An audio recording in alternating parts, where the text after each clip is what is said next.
Hi, folks. This lesson is on chemical bonding.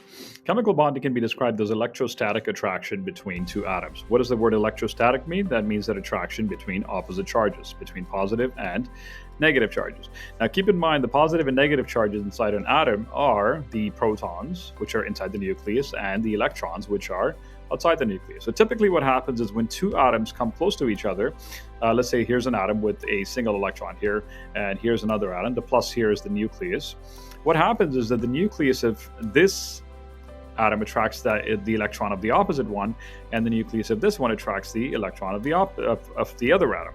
Essentially, there is an attraction between opposite charges. There's also repulsion, but then there is a perfect balance that's reached, and once that balance is reached, then the two atoms are attracted to each other, and they stay in a chemical bond and form a compound.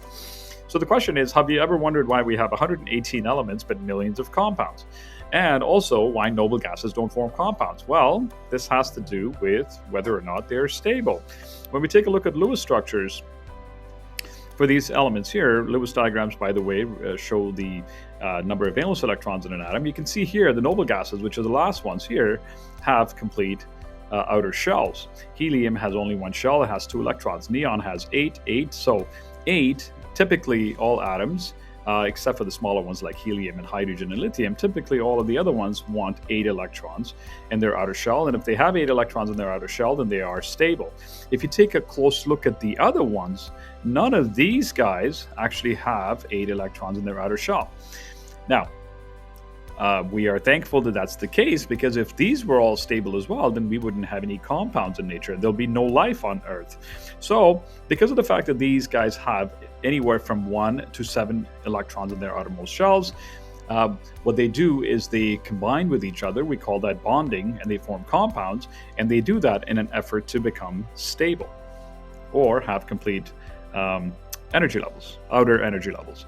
How do atoms bond with each other? Well, there's 2 major ways they can bond. Number 1, they can share their outer electrons, or number 2, they can transfer electrons from one to the other. In this case, you can see here there's 1 electron and 1 electron in this atom, and they're sharing them. When you share 2 electrons, that essentially means that this one has 2 electrons and this atom also has 2 electrons. That's like opening up a joint bank account where you're bringing $4, for example, and the other person is also bringing $4, and you guys could put this in an account, and now you have $8, and you can say that that $8 belongs to both of you. So I have $8 and you have $8. In the case of the transfer of electrons here you can see that this atom is transferring 1 electron to that. This one here now has no electrons left, and this one has an extra electron. And what happens here is you develop ions. So by losing an electron, this particular atom becomes a cation. By gaining an electron, this one becomes an anion. Now, if you remember cations and anions, the positive ion, which is the cation, is obviously positive. This is negative. These 2 now are opposite charges, and they attract each other. We give these names. So if the electrons are being shared, again, this is the valence electrons, we call that a covalent bond. And if the valence electrons are transferred between 2 atoms, we call this an ionic bond.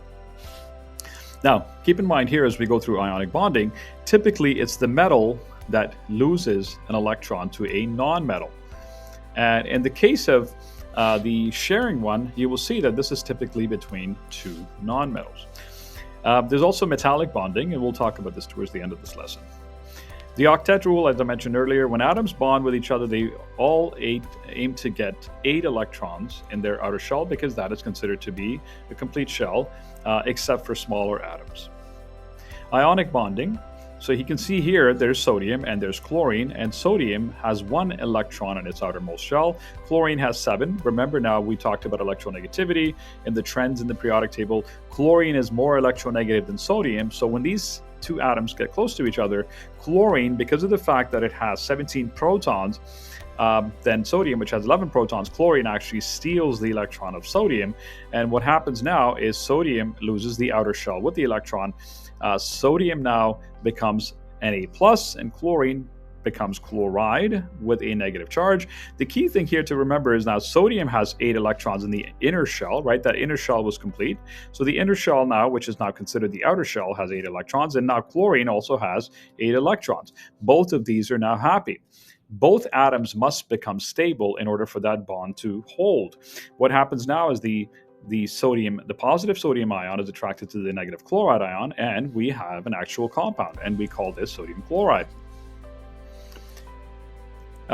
When it comes to ionic bonds, obviously one of the things that you have to keep in mind is that the metals are the ones that are going to be losing their electrons. And you can see here to the left of this here, these are all metals and these are all cations. On the right side, the nonmetals will gain electrons. And if you recall from before, the type of ion that's formed, assuming we're not looking at the transition metals here, if you're in group 1, you are going to form a 1+ ion because you're going to be losing 1 electron. You have 1 valence electron. If you're in group 2, you have 2 valence electrons, and you're going to be losing 2 electrons.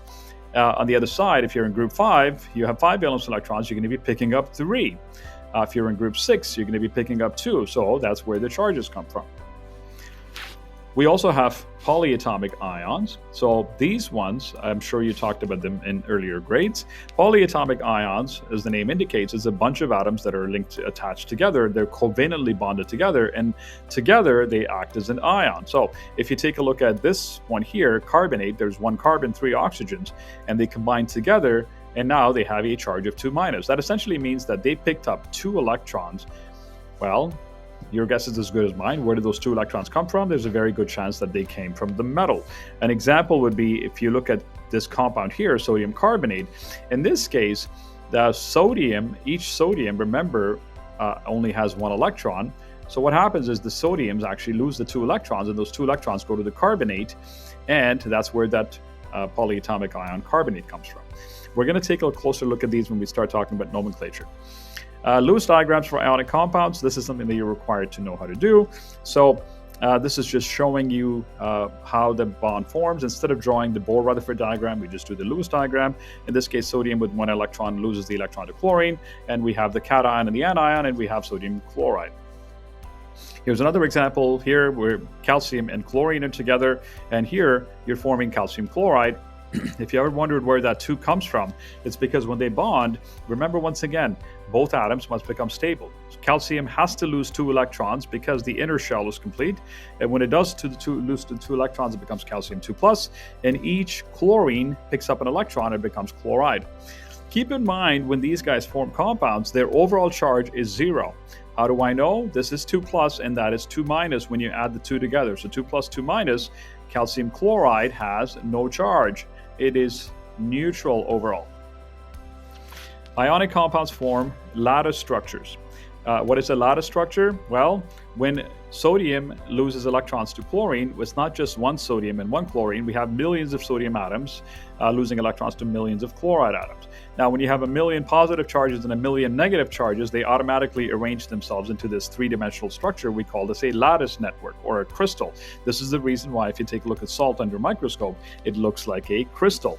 This now is responsible for a whole bunch of properties of ionic compounds. One of the first things you will learn is that it's very difficult to melt salt because of the fact that you have so many ions, oppositely charged ions, that are attracted to each other.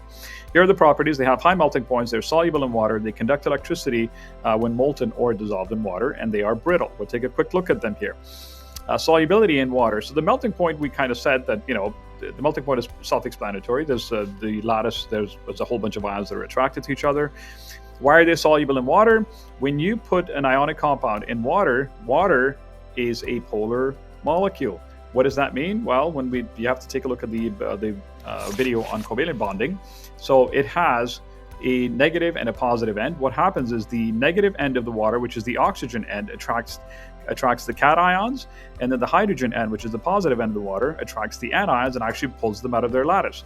And what happens now is these ions come out of their lattice, they get surrounded by water. You can see right there that the oxygens are surrounding that. We, by the way, call this hydration. Those ions are said to be hydrated, and what happens now is these ions are separated from each other. They can't find each other, and that's what happens when you dissolve salt in water. What happens? Can you get the salt back? Yes, you have to evaporate the water. If you heat the solution, the water will go away, those ions will come back and reform your salt crystal. Ionic compounds conduct electricity when molten or when dissolved. Here is solid salt, and if you build a circuit here, you can see that the solid salt will not be able to conduct electricity.